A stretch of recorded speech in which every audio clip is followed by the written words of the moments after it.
नमस्कार सांग मैंने तो आज जेहेतु बुधवार थिला तो समस्त घर तो आइंस हुए तो आज भाई आनी चिकेन तो चलते आज चिकेन बनैबा वीडियो भी बनैबा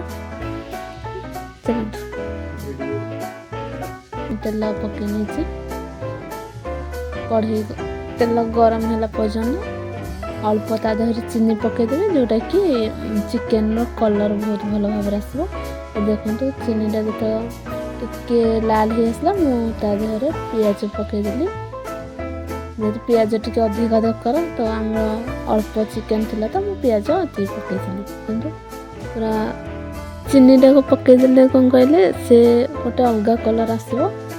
देखो मु गोटा मसला भी पकई जहाँ डालचीनी गोलमरीच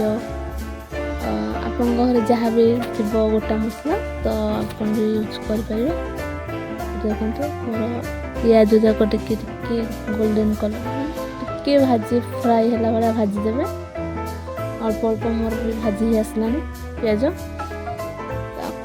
भल भाव टिके फ्राई होगा देवे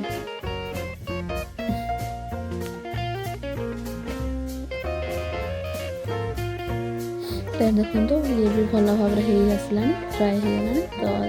आप जहाँ अदा रसुण पेस्ट बाटी थे आदि आड करेंगे देखो मुझे अदा रसुण पेस्ट आड कर दीजिए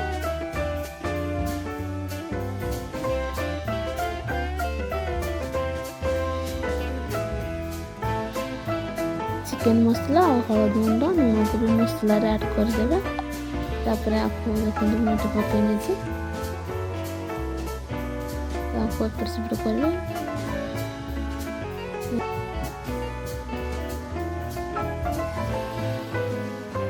स्वाद अनुसार भी लुण दे दीजिए टमाटो पकई ने आग पकेबे ना तो पछरे भी पकई पारे जो आलू काटी आलू को मु कंचा पकई कहीं से चिकेन कषिला बेले भी से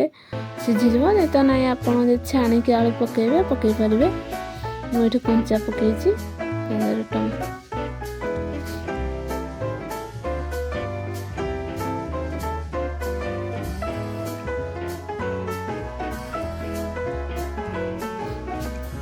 आलू को टिके कषे धोई चिकेन को ये आप चिकेन को भी लुण हलदी गोल आग रखी थे भी भल कथा सेम कि ना तो मुझे सेमती धोईकी पकई देखो एपट सेपट कर बहुत टाइम आगे कषि ने अल्प अल्प करके देखो मुझे कषिकी घोड़े देती पूरा काटिकी आथे घाटी ना देखो कषारू ही पानी बाहरी सारा आहरी आहरी भी कषि ने कहीं पानीटा जो बाहर से टेस्ट भल आसो स्लो जाल करेंगे करके भल भाव कषिबे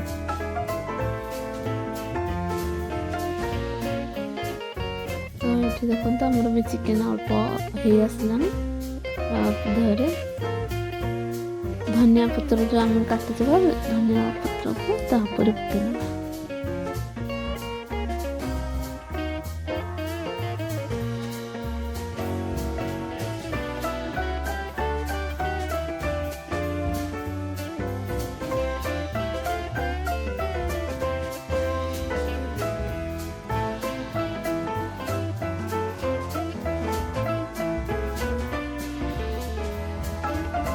एथर आमर चिकेन तरकारी रेडी हो जाइए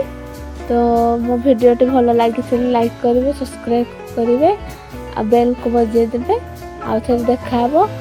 नेक्स्ट वीडियो।